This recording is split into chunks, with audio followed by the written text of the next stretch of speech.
All right, welcome everyone to the daily trading recap. This is for the trading day yesterday, so that would be the 10th, August 10th.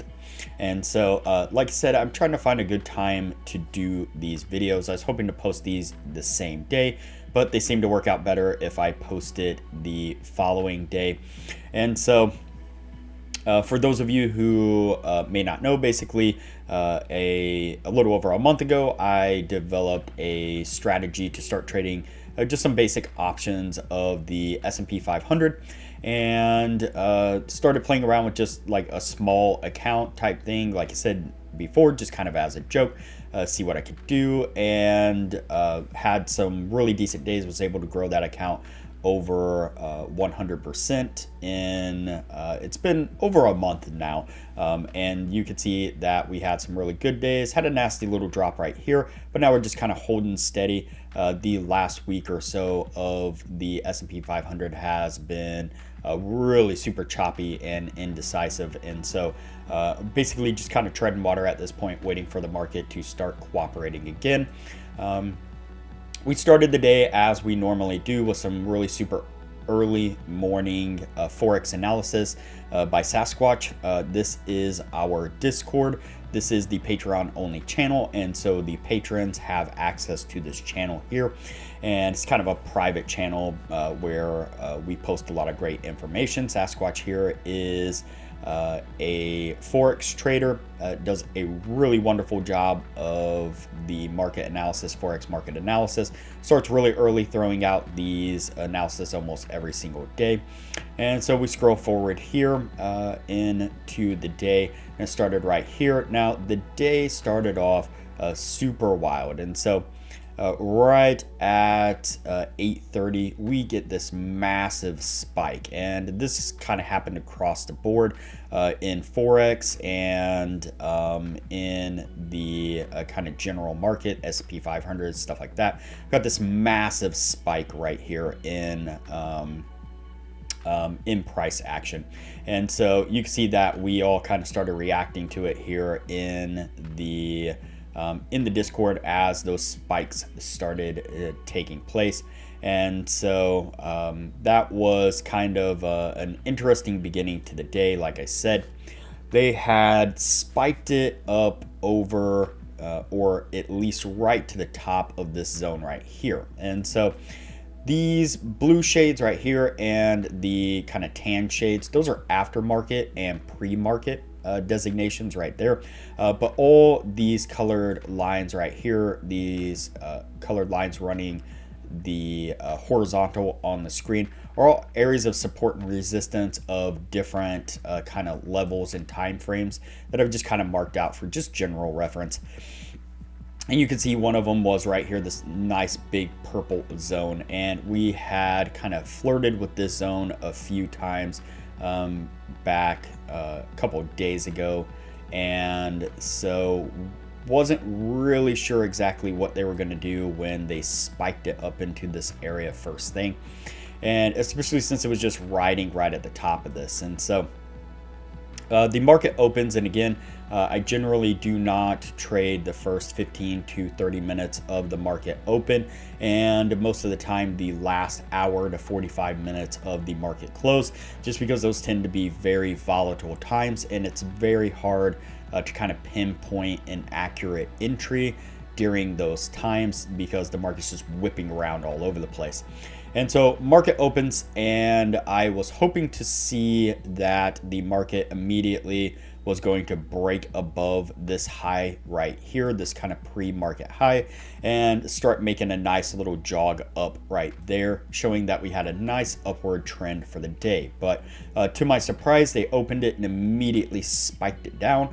They brought it back up, then back down with this heavy spike right here, and then immediately drove it straight back up to this open price and this kind of pre-market high. And I knew at that point that we might be in for another choppy day.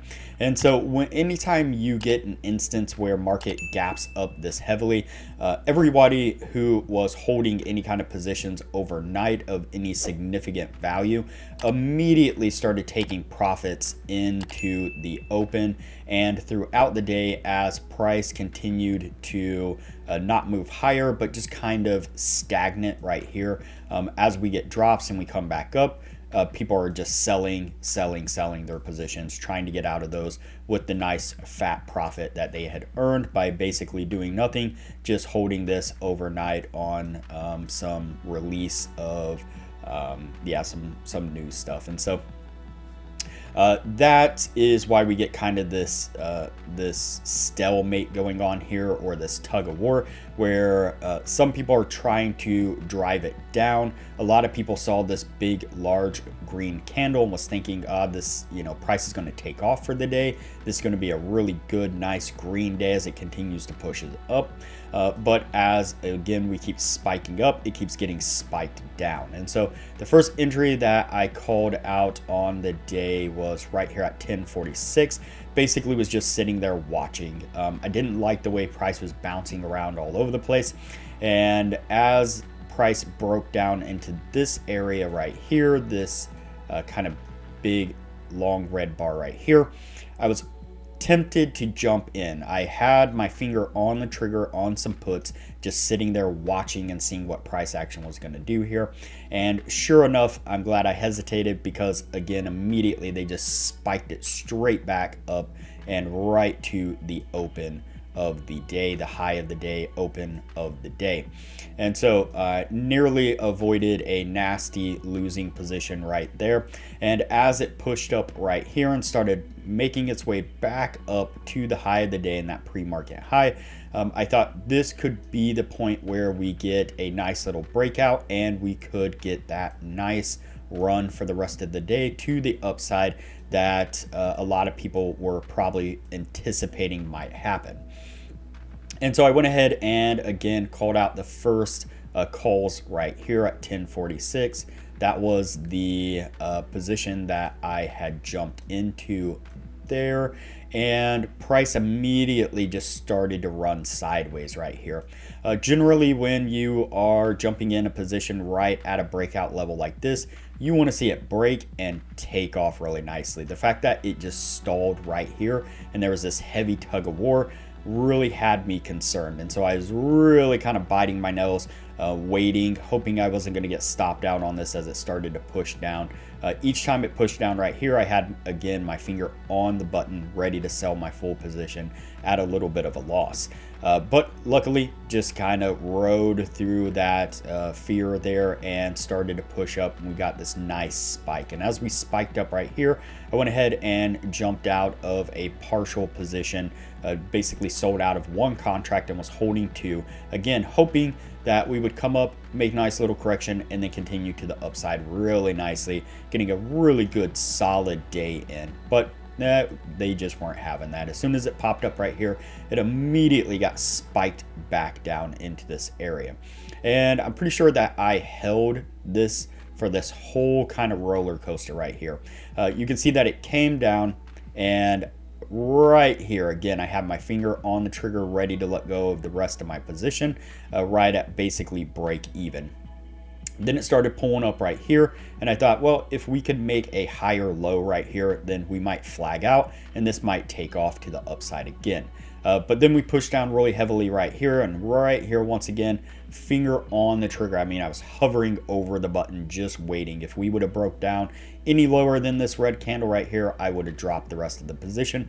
But it started to roll up right here and push up, and I thought once again we might get that really nice break and run up, but just wasn't in the cards, unfortunately. As they rolled it over and pushed it down, went ahead and dropped the rest of the position. I think actually right here as this candle was pushing down right there, if I'm not mistaken. And then at that point, I thought they are going to make a run for the downside. In this case, that the bears were kind of taking control here, and we're going to push it down. And so I went ahead and jumped onto some puts right there. Again, kind of hesitant on that, just the way price had been acting throughout the day, especially right in this area. And as it pushed down right here on this candle, I went ahead and dumped part of the position. We can see here, right there, I called out the puts that I was jumping into right at 12.18. Again, I'm calling these out live as I'm taking these positions for all the patrons to see and follow along if they want to. It pushed down right here, and as it did and started to run into this resistance here, I went ahead and again dumped one part of the position. And as it started to curl back up and immediately reject with this big green candle, I went ahead and sold the rest of the position basically at break even because I didn't like the way they keep spiking these right back up to where they had dropped from. I was sitting watching price action, thinking that we might get another drop to the downside and break, but we started to make these so we started to kind of pull up right here and make these higher lows. And as we did that and started to base out in this area once again, push up right here, I thought, okay, they're going to make another run for the top side here. Maybe we can get that breakout that we're looking for in a nice run. And so I went ahead and jumped on some more calls right there. Right here you can see 114. So whenever I called these out, and we started to spike up right here, and as we did, I was really hesitant to hold this for too long. We came up right here, we pulled back really heavily, and I thought, well, this is going to be a stopped out position. But then it recovered and started to push up, and as we pushed up right here, I went ahead and dumped that one contract part of the position, and then immediately they just shoved it right back down. And I wasn't too happy about that, but I was still kind of holding, because a lot of the times when you get a big red candle like this, just like over here, a big candle like that, you'll get this kind of rubber band effect where they immediately start to try to push it right straight back into the opposite direction, the way it came from. And you can see here this big long wick right here, they actually tried to push it up, made it halfway back up this candle before they drove it down again. And it was just kind of sitting here bouncing, bobbing up and down, trying to go, not making it, going down, trying to go, not making it, going down. And finally, as it started to push down, I went ahead and just dumped the rest of the position. Wasn't trying to hold it through this nasty drop. And then you see right here, we get that immediately spike back to the upside there that we were kind of holding and hoping it was going to do. But you can't hope, you just got to play with what you have at the time. And after that, I was kind of tired of them pinballing this back and forth. I could see that this was going to be another day where we were basically just stagnant price. Weren't really going to make a move to the upside, weren't really going to make a move to the downside. They're just going to keep dropping it up and down, up and down. Every time it would move down, they'd spike it up. Every time they'd spike it up, they'd spike it back down. And it just continued like that the rest of the day. And so these are the days that you have to be kind of vigilant. You have to be patient. Try to make sure that you're getting in and out of positions as quick as possible, taking some quick profits and cutting things as quick as you can, so that way it doesn't eat up basically the little bit that you can make. A bunch of little base hits essentially instead of home run hits is what you get on days like this. And so I ended the day up $108, and so that puts us just slightly down for the week all in all. And so I'm hoping tomorrow that we'll get out of this whipsaw price action, this stagnant, still price that's just bouncing back and forth, and that will finally pick a direction, and that they will run it either up or they will run it down. Never really know what they're going to do. There's a lot of players in the market like this, and so all you can do is just watch and wait to see what they're going to do and ride the wave as they do it. So that's it at the moment. That's all we got going on. Not a huge day, but not a losing day either. And so, like I said, this week, just kind of treading water, waiting for the price to make some really good moves again. And so that way we can get in some of those really good, solid green days once again. All right, that's it. I'm going to cut the video here. Thanks everybody for watching. I will see you on the next video.